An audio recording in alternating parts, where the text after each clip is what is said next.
A former police officer named Sarah retreated deep into the Cascade Mountains, hoping to bury her pain and start over.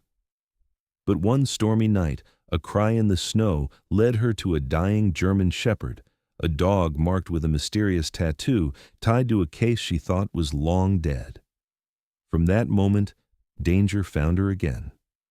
Secrets buried by power and greed began to surface, and with the help of a haunted journalist and the loyal dog who saved her life, Sarah uncovered a truth the world was never meant to see.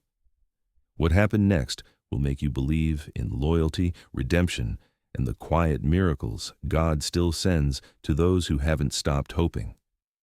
Before we begin, tell me, where are you watching from? Drop your country in the comments. Let's see how far this story travels. The winter night had fallen heavy over the Cascade Mountains, the kind of cold that made breath hang like ghost smoke in the air. In the small town of Whisper Ridge, Oregon, the world seemed frozen mid-breath. Snow-blanketed rooftops muffled every sound and turned the pine forest into a cathedral of silence. For 15 seconds, everything was still, until a faint, desperate cry broke the hush. Sarah Mitchell almost didn't hear it. She was inside her cabin, perched on the slope above the frozen lake, sharpening the edge of a small hunting knife. The rhythmic scrape of steel against stone had always calmed her nerves, a habit from her police days. The fire cracked beside her, painting her face in amber and shadow. She was 35, tall and lean, with the kind of strength that came from years of training rather than vanity. Her dark blonde hair was tied loosely at the nape, a few strands silvering prematurely near her temple, reminders of both stress and survival. Her right leg rested stiffly on a cushion near the hearth. A thin line of scar ran down her thigh to her knee, the souvenir from a bullet wound 2 years ago. It had ended her career with the Denver Police Department and nearly taken her life. The night she was shot, her partner died. The case, a human trafficking ring that had slipped through her fingers, was buried along with the evidence. She had left the city after that, sold everything, and disappeared into the mountains, trading sirens for solitude. She lived simply now. No badge, no uniform, no purpose, except the quiet. Until tonight. The cry came again, weak, sharp, and not human. Sarah froze mid-motion, the knife suspended in her hand. Her instincts, though dulled by isolation, flared awake. She pushed herself up, wincing at the dull ache in her leg, and grabbed the flashlight from the wall hook. Outside, the wind howled through the trees like a living thing. Snow whipped against her face, biting cold into her skin. Her breath puffed in quick bursts as she followed the sound, crunching through knee-deep drifts toward the tree line. Then, beneath a half-collapsed pine, she saw it, a dark mound trembling against the snow. It was a dog, a German shepherd, large and magnificent even in its ruined state. Its fur, once a rich blend of sable and cream, was matted with ice and blood. One ear hung limp, the other bore a thin black mark burned into the skin. C9 in block letters. Its breathing was shallow, each exhale clouding the air like smoke from a dying fire. Sarah knelt, the beam of her flashlight trembling over its flank. The animal's eyes fluttered open, pale amber, intelligent, and filled with something she recognized immediately. Pain and trust. "Hey there," she whispered, her voice soft, almost maternal. "Easy now." When she reached out, the shepherd didn't flinch. It simply looked at her, a soldier recognizing another who'd survived too much. She lifted it. Carefully, the weight surprisingly light for its size, bones under fur, years of neglect etched into its frame. She stumbled once on her injured leg, but tightened her grip. Step by step, she carried the creature back to her cabin. Inside, she laid it near the fireplace and wrapped it in an old wool blanket. Steam rose from its coat as the snow melted off. She fetched a bowl of warm water and a clean towel, her movements precise and calm, the same way she had treated gunshot victims before the medics arrived years ago. As she cleaned the fur, her eyes caught the tattoo again. C9. She'd seen something like that before, not on a dog, on a case file. Her pulse quickened. "No way," she murmured. She sat back, staring at the dog's flank where faint surgical scars gleamed beneath the light. Someone had operated on this animal, not for healing, but for something else. The dog stirred, whining softly. Sarah reached for her first aid kit. "Hang on, boy. You're safe now." She wasn't sure if she was lying. When the wound was cleaned and bandaged, she collapsed into the old armchair. The storm raged outside, but her mind was louder. The tattoo, the scars, the timing, none of it made sense. No dogs around here had markings like that. No one around here had the means for it. As the wind howled through the chimney, the shepherd suddenly lifted its head. Its ears twitched, body rigid. A low growl rolled from its chest, deep, instinctive, warning. Sarah straightened. "What is it?" she whispered, but she didn't need an answer. Through the small frosted window, she saw it, a faint flash of light in the woods, like glass catching a glint of fire, a lens. Someone was out there. She doused the lantern, the cabin plunging into half-darkness. The only light came from the dying fire and the shepherd's amber eyes. "Stay quiet," she mouthed. The dog seemed to understand. Minutes passed, maybe 10, maybe 20. The light never came again, just wind and darkness. At last, she breathed again. The shepherd lowered its head onto its paws, exhausted. Sarah crouched beside it, brushing her fingers gently through its damp fur. "Guess we both got our scars," she said softly. When it finally drifted into sleep, she noticed a small tag buried under the collar's torn leather. She pulled it free. The metal was scratched but legible. Ranger. The name fit. She placed the tag on the table beside her mug of cold coffee and looked toward the window once more. The forest outside was a wall of snow and shadow, but she could feel it now, that old pulse of danger she hadn't felt since Denver. Someone, or something, had brought this dog to her, and whatever it wasn't done yet. The next morning, the sun rose weakly through gray clouds. Whisper Ridge shimmered beneath a world of frost and silence. Sarah stepped outside with her crutch and the steaming mug of coffee. Ranger followed, limping, slightly, but standing strong. Down the slope, she saw movement, a small figure trudging through the snow, wrapped in a red coat far too big for her. It was Hannah, the little girl from the cabin across the frozen creek. Sarah had met her only once before, a shy, silent child who spoke through sketches and notebook pages. She was around 8, pale-skinned with a tumble of brown curls and eyes that looked too old for her age. Her grandmother owned the orchard nearby, one of the few people who didn't mind Sarah's reclusive habits. Hannah waved, her mittened hand clutching a notebook. She walked up slowly, her cheeks flushed pink from the cold. "Morning, sweetheart," Sarah said, forcing a smile. "You shouldn't be out here, it's freezing." Hannah opened her notebook and turned it toward Sarah. A drawing. 3 dogs, all German shepherds, all with numbers on their ears, C7, C8, C9. Sarah's breath caught. "Where did you see these?" The girl only shrugged, then pointed toward the tree line, the same direction where Sarah had seen the lens flash the night before. Her stomach tightened.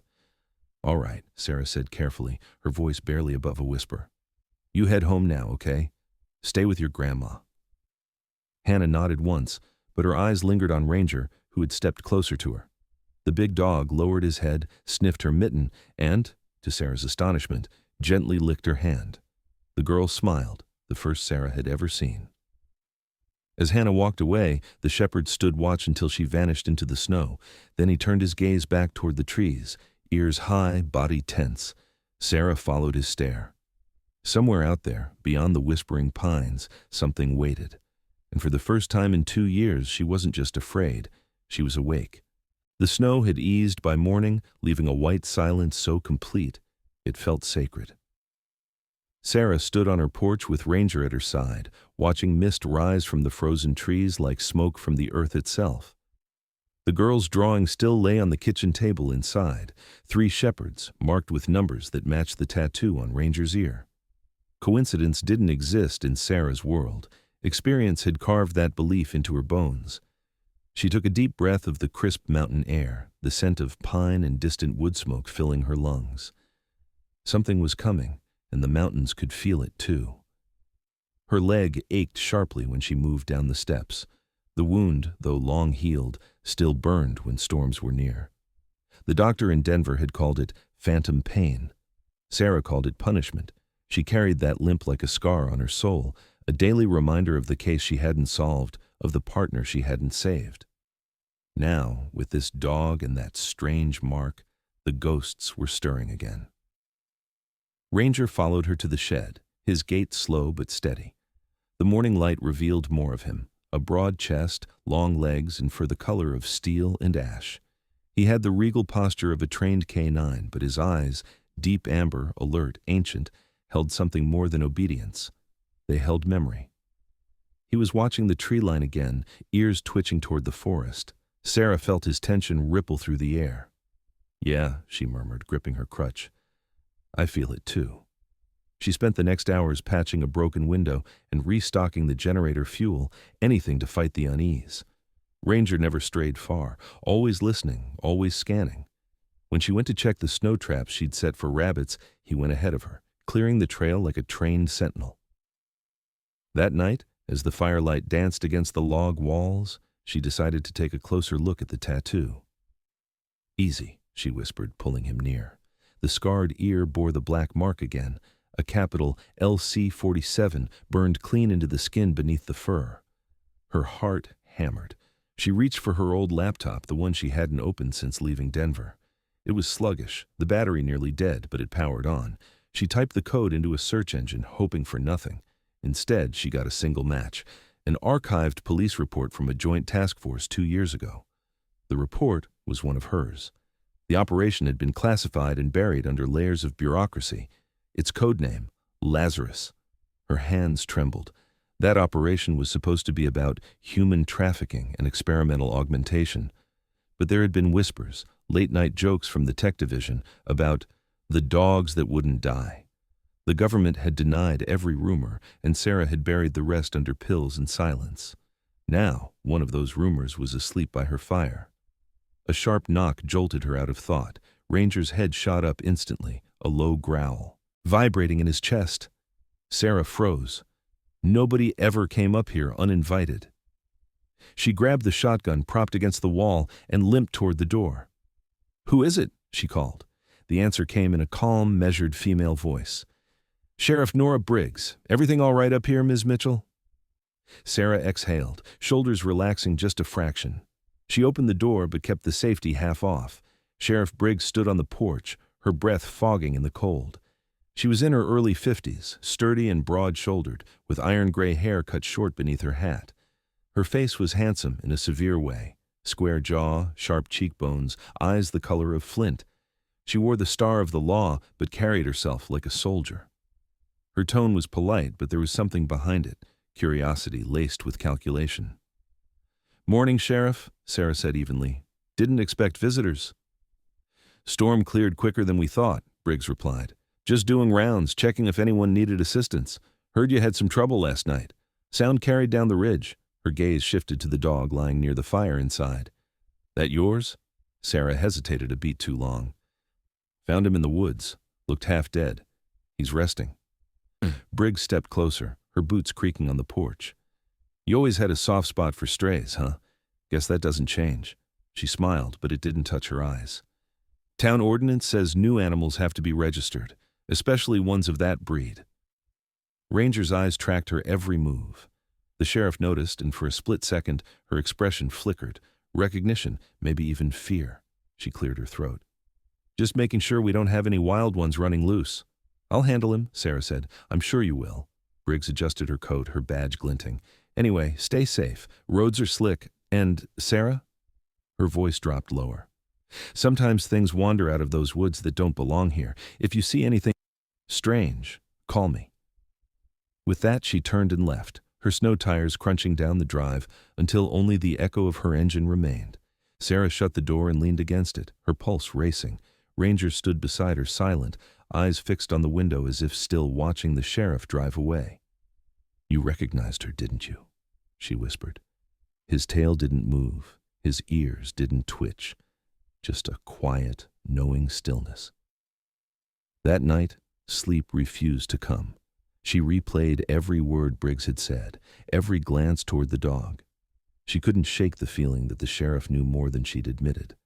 Sarah was no stranger to the way small-town power worked, secrets dressed up as neighborly smiles. The next morning, she hobbled down into Whisper Ridge's main street. The snowplow had carved a narrow path through the drifts, and the town looked like something trapped in time, wooden storefronts, hand-painted signs, and a coffee shop called the Rusty Mug. She went in mostly to warm up. Behind the counter was a woman in her late 30s named Kara Miller, short and round-faced with a smile that could melt the frost off a window pane. "Sarah Mitchell," she said, lighting up. "Haven't seen you in months. Heard you were hibernating." "Trying to," Sarah said, forcing a smile. "Storm took out my radio. I just came for supplies." Kara poured her coffee. "You and that leg holding up okay? You look tired, hun." Sarah nodded, trying to sound casual. "You seen the sheriff around?" Kara snorted softly. "Nora? Always. You know how she is. Runs this town tighter than a drum. Folks say she's got friends in high places, government types, but she keeps the peace so nobody asks questions." Sarah sipped the coffee, her stomach tightening. Outside the window, a figure caught her eye, tall, bundled in a green parka, camera slung around his neck. He wasn't a local. Whisper Ridge didn't get tourists this time of year. He was taking pictures of the mountains but turned too often toward the sheriff's office across the street. "Who's that?" Sarah asked. Kara followed her gaze. "Him? Some freelance photographer. Name's Eli Carter, I think. Rents the old Grayson cabin down the hill. Says he's shooting for a magazine." She shrugged. "Nice enough guy, but he asks a lot of questions."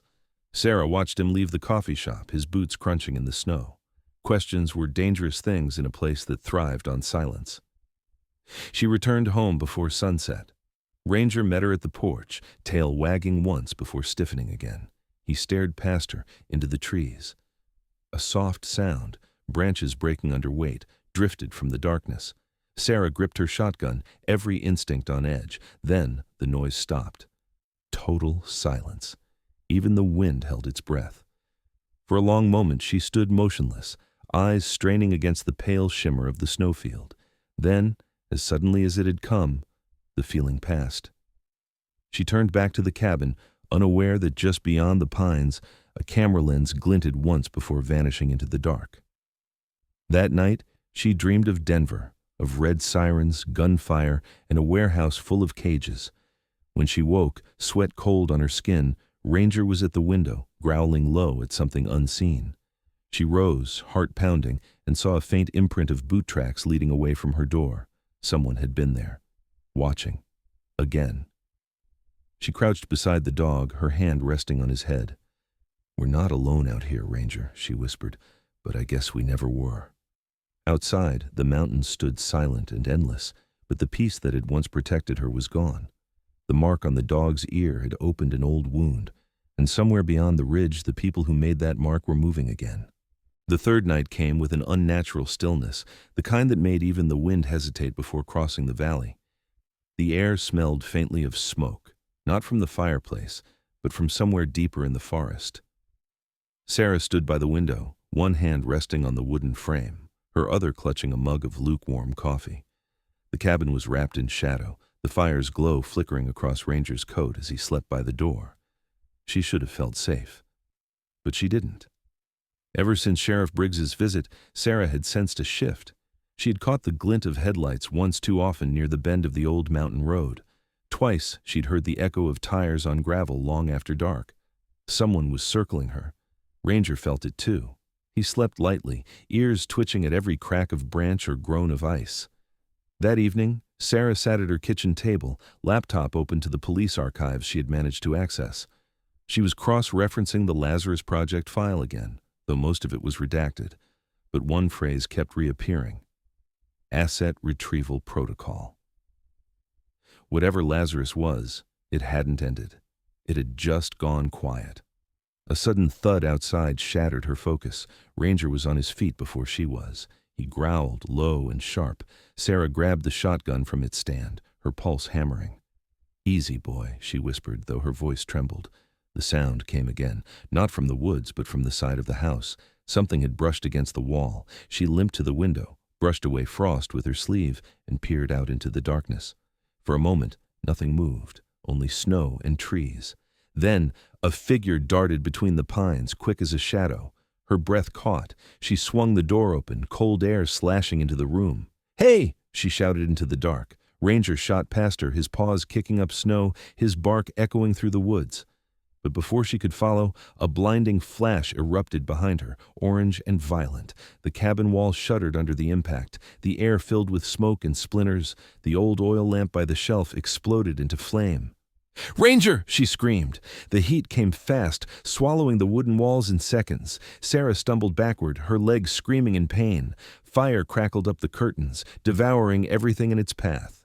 She threw her arm across her face, coughing, choking. Ranger burst through the doorway, his fur singed, eyes wild. He grabbed her sleeve in his teeth and tugged, pulling her toward the back. She hesitated only a second before trusting him. They moved through the smoke, crawling, choking on soot. The doorframe behind them gave way with a thunderous crack. The back window was small, barely wide enough, but Ranger leapt first, vanishing into the snow outside. Sarah followed, landing hard on the frozen ground. Pain shot through her leg, white and blinding. She rolled onto her side just in time to see the roof collapse inward. Flames, roaring into the night sky like a funeral pyre. Her home was gone. Everything she had built, every shred of solitude, turned to ash. She didn't remember how long she sat there, snow melting against her face. Only when she felt the warmth of Ranger pressing against her side did she stir again. He whined softly, nudging her hand as if to remind her she was still alive. "Good boy," she rasped. "You saved me." The glow of headlights broke through the trees. For an instant, her heart leapt. Help. But then her instincts flared again. The vehicle was moving too slowly, too deliberately. She crouched low, pulling Ranger beside her. The truck stopped a short distance from the smoldering cabin. A tall man stepped out, his silhouette cut against the firelight. He wore a dark coat, hood drawn low, and carried something metallic in his hand. He circled the ruins once, as if confirming a job done, then spoke quietly into a radio. "Target neutralized. Package status, unknown." Sarah's blood froze. Target, package. She knew those words, the cold vocabulary of operations, of cleanup. She and Ranger stayed silent until the truck turned back toward the road and disappeared into the trees. When the last echo of the engine faded, a crunch of snow came from behind her. "You shouldn't be here," a voice said. She spun around, raising the shotgun, but the man who stood there lifted his hands. "Easy," he said calmly. "Name's Eli Carter." The camera around his neck glinted in the firelight. His beard was dusted with snow, his eyes a pale blue that seemed to absorb everything. Analytical, steady, but not cold. He looked about 40, tall but wiry, the kind of man who had spent years moving unseen through dangerous places. His parka bore patches from multiple countries, a traveler or a ghost. "I saw the fire from the ridge," he said. "You're Sarah Mitchell, right? Former Denver PD?" She didn't lower the gun. "You've been watching me," he nodded once, unapologetic. "Because you're not the only one they're watching. That dog, Ranger, right? He's not just a rescue. He's part of something they want back." "Who's they?" Eli glanced at the burning wreckage. "The people who made him." He took a step closer, enough that she could see the fatigue etched into his face. "Listen, I've been following the Lazarus Trail for months. Every lead ends with missing files and dead witnesses. But the last known lab site was less than 20 miles from here. The sheriff's department has been guarding the area for years, under Helix defense systems." Sarah's stomach clenched. "Briggs." "Exactly." Eli glanced toward the tree line. "They torched your place to erase evidence. You're lucky he pulled you out." Sarah looked down at Ranger. He sat alert beside her, breathing hard, soot darkening his fur. "We need to move," Eli said. "There's an old storage bunker 2 miles down the ridge. My father built it for fire season. It's stocked." Sarah hesitated, torn between mistrust and instinct, but one look at her burning cabin ended the argument. "Lead the way." The journey through the snow was brutal. The forest was a maze of shadows and smoke, the glow of the fire behind them fading to a faint, hellish pulse. Ranger took point, moving with practiced caution. Twice he stopped, ears perked, once when a deer darted through the trees, once when nothing moved at all. By the time they reached the bunker, a rusted steel door half buried under ice, Sarah's hands were numb. Eli pried it open, the hinges screaming in protest. Inside was dark but dry. Shelves lined the walls, stacked with dusty tins, lanterns, and an old wood stove. They settled in silence. Sarah bandaged her scraped hands. Eli cleaned Ranger's burned paw pads with steady, careful movements. There was a gentleness in the way he touched the animal. Not pity, but respect. When the immediate danger passed, Sarah finally asked, "Who are you, really?" Eli leaned against the wall, his camera resting on his lap. "I used to work for the Chronicle, war correspondent. Then Helix hired my editor, bought the story, buried it. I quit. Since then, I've been chasing the truth they paid to hide." He met her gaze. "You're the first proof I've found that Lazarus wasn't shut down, and that dog is the missing link." Ranger lifted his head at the word, as if understanding. Sarah reached over and brushed his fur, her voice low. "They called him a package." "They'll send more," Eli warned. "They always do." She stared into the dim light of the lantern, her reflection ghosted in the metal wall. "Then we'll be ready." Outside, the snow fell heavier, smothering the last glow of her burning home. Inside the bunker, 3 survivors, a scarred woman, a hunted dog, and a weary journalist, shared the same unspoken truth. The fight had only just begun. The morning after the fire was gray and soundless, the kind of day when even the birds refused to sing. The old bunker smelled faintly of oil and dust, its air cold enough to frost every breath. Sarah sat on the floor beside Ranger, wrapping a new bandage around his paw. The dog didn't flinch. His calmness under pain reminded her of a partner she once had, a soldier in spirit, not in rank. Across from her, Eli hunched over his laptop, his face lit ghostly by the blue glow of the screen. They had barely slept. The night had been filled with the echo of cracking timbers, the orange flicker of memories burned to ash. Sarah kept replaying the man's voice. Target neutralized, package unknown. Whoever they were, they'd thought she was dead. That meant she had time. But not much. Eli broke the silence. "The signal's weak, but I managed to decrypt part of an old data dump from Helix's servers. You'll want to see this." He turned the laptop so she could see. Grainy photos filled the screen. Kennels, laboratories, men in sterile suits. They called it Lazarus Phase 2. After public outrage shut down the first one, they moved it underground, literally. The new site's location was redacted, but the shipment manifests all point here, to Oregon, near Whisper Ridge. Sarah stared at the image of a sterile cage labeled Subject C9. Ranger's serial number. Her stomach tightened. "They were experimenting on them," she said quietly. Eli nodded. "Behavioral conditioning, genetic augmentation, things even the military wouldn't touch. But someone at Helix went rogue. When the funding was cut, they erased everything. Files, test subjects, staff, everyone except a few assets that slipped away." Sarah looked at Ranger, who was now lying with his head on his paws, eyes open but distant. "And they've been trying to clean up ever since," she said. Eli rubbed his temples. "There's a facility about 12 miles north, built into an abandoned mining complex. I think that's where the rest of them were kept, if it's still there. If we can get inside, we'll have proof. Names.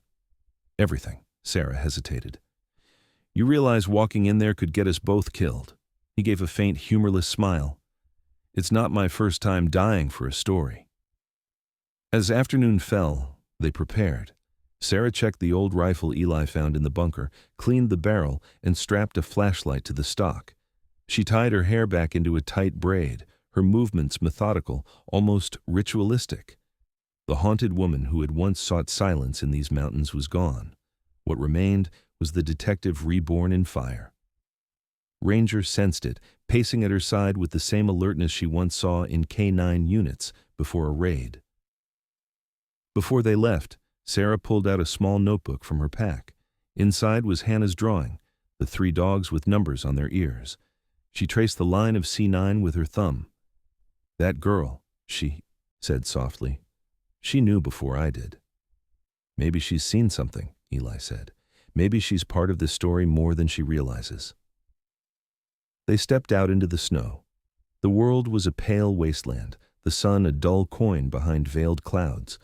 They moved through the forest in silence, each sound amplified, the crunch of boots, the soft pant of Ranger, the distant creak of frozen pines.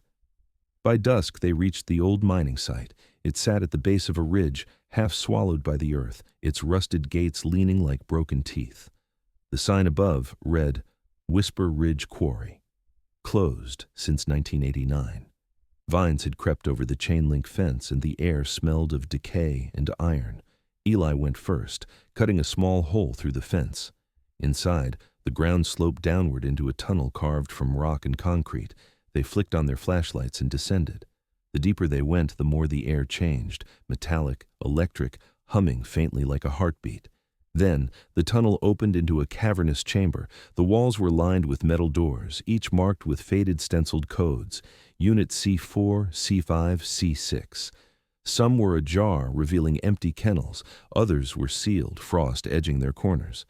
Sarah approached one, brushing away the grime from a small glass window. Her stomach turned. Inside, bones, small, canine, arranged too neatly to be natural. She turned away, bile rising. They killed them here. Eli crouched near a control panel covered in dust. Or they tried to.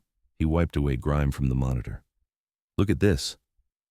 The cracked screen flickered to life, revealing a log entry frozen in time. Project Lazarus. Termination protocol initiated. Status, failure. Assets C7, C8, C9 escaped containment. Sarah's pulse quickened. C7 and C8, they were the others Hannah drew. Before Eli could answer, Ranger growled, deep and low. His fur bristled, eyes locked toward the far end of the chamber. A faint metallic clatter echoed from the dark. They froze. Then came a voice, amplified and calm. I knew you'd come back, Detective Mitchell. Sarah's heart stopped. She turned toward the sound. From the shadows stepped Sheriff Nora Briggs. She wasn't in uniform now.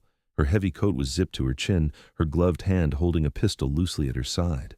The light caught her face, revealing the same flint eyes, colder now, stripped of any pretense of civility. Eli lifted his camera instinctively, but Sarah motioned for him to lower it. You did this, she said. The fire, the cover-ups. You're working for Helix. Briggs gave a small, tired smile. Working for?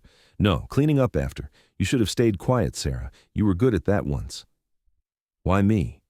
Because you saw too much in Denver. You stumbled on Lazarus years before you were meant to. That dog was supposed to die in the snow, just like you. Eli shifted his weight, hand inching toward the small pistol at his belt.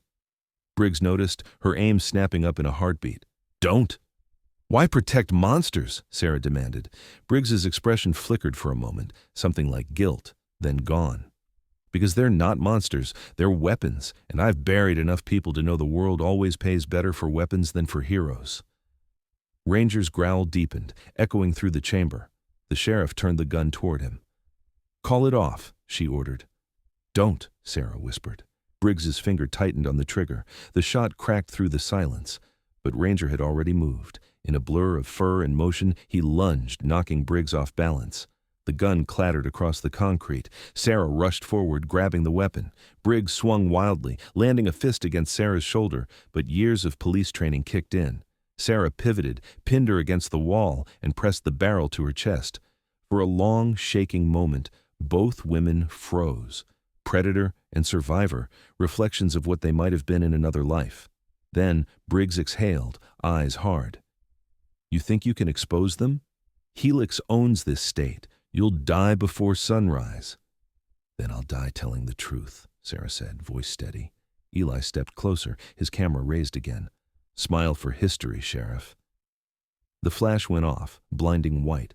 Briggs flinched. Sarah didn't hesitate. She hit the panel beside the wall, and the heavy doors began to grind shut, sealing the facility behind them. The sound of Briggs's furious voice followed them up the tunnel as they ran. By the time they emerged into the night, the first flakes of new snow were falling. The mine behind them was silent once more, its secrets buried under ice and time. Sarah turned to Eli, breath fogging in the cold. We've got proof now. Eli looked at the camera screen, the frozen image of the sheriff's face framed against the word Lazarus on the wall. Yeah, he said softly. Now let's hope the world still cares. Ranger pressed against Sarah's leg, eyes lifting toward the dark sky. Somewhere in that stillness, a faint echo rolled across the valley, the wind carrying something that sounded almost like a howl. But Sarah knew better. It was a warning. Snow had begun to melt by the time the world learned the truth. For days, the valley was filled with the low hum of helicopters and satellite vans, their lights flickering like restless fireflies across the pale ridges. Reporters called it the Lazarus Revelation. Others called it Whisper Ridge's miracle. But to Sarah Mitchell, it was simply the day the ghosts finally spoke. She stood on the porch of a borrowed cabin overlooking the half-frozen lake. The sun was pale, casting long gold spears across the water. Ranger lay at her feet, healed now, his coat clean and shining, the scars on his ear like medals of honor. He lifted his head when Eli stepped outside. Eli had shed his rugged wilderness look for the first time since she'd met him, his beard trimmed, his jacket replaced by a clean denim coat. The exhaustion was still there, though, in the slump of his shoulders, in the quiet behind his smile. He carried a folded newspaper under his arm. "They published it," he said simply, handing it to her. On the front page was the photo he'd taken inside the mine, Sheriff Briggs framed against the word Lazarus. The headline read, "Whisper Ridge Sheriff and Defense Contractor Exposed in Bioweapons Scandal." Sarah stared at it, unblinking. They believed it? Eli gave a soft laugh. They had no choice. Between the data you pulled from the terminal and the recordings I sent to the Chronicle, there's enough to bury Helix 10 times over. The feds moved in last night. Briggs is in custody. For the first time in months, Sarah felt something inside her loosen, a knot of fear and guilt finally unraveling. She let the paper fall to her lap, her hand brushing over Ranger's head. "We did it," she whispered. Eli sat beside her, watching the sun break through the clouds. "You did it," he said quietly. "You gave them their voice back." A few days later, the town of Whisper Ridge changed forever. What was once a forgotten mountain settlement became a symbol of redemption. The federal investigation brought attention, and with it, donations, petitions, and apologies from those who had doubted. But Sarah didn't stay to watch the chaos unfold. She wasn't built for cameras or crowds. She was built for rebuilding. With Eli's help and the compensation awarded from the case, she purchased a wide tract of land at the base of the mountains, a sunlit valley surrounded by aspens and streams. Over the next 6 months, she transformed it into something new. They called it Haven Ridge Sanctuary. It started small, 3 kennels, a clinic, and a modest home. But soon, volunteers came from all across the state. Former soldiers, retired K-9 handlers, veterinary students, and townspeople who had once feared her. One of them was Hannah, the little girl from across the frozen creek. Her grandmother had passed away that spring, and Sarah took her in as if she were her own. Hannah didn't speak much still, but she didn't have to. She had learned to communicate with the dogs better than anyone. She spent her days sketching in the sunlight, surrounded by shepherds, labs, and old service dogs whose eyes told stories words could never hold. Her laughter, soft but real, often carried through the valley like the song of something reborn. Eli became the sanctuary's storyteller. He photographed the rescues, wrote their histories, and built an online journal that chronicled every act of healing that happened there. The world began to read. Letters came from veterans who had served beside working dogs, from families of fallen officers who wanted to visit, from strangers who just wanted to believe again. One evening, as the first autumn leaves began to fall, Sarah stood outside watching the sunset ripple over the valley. The sanctuary was alive with sound, dogs barking, children playing, the hum of wind chimes from the porch. She felt Ranger press his weight against her leg. He was older now, the gray in his muzzle softened by the golden light. "You feel that, buddy?" she said softly. "That peace?" The dog looked up at her, eyes reflecting the fading sun. Behind her, Eli called, "Mail came. You should see this." He held out an envelope stamped with an official seal, the Department of Defense. Inside was a single line written in formal print. "All assets formerly designated under Project Lazarus are hereby released from classification.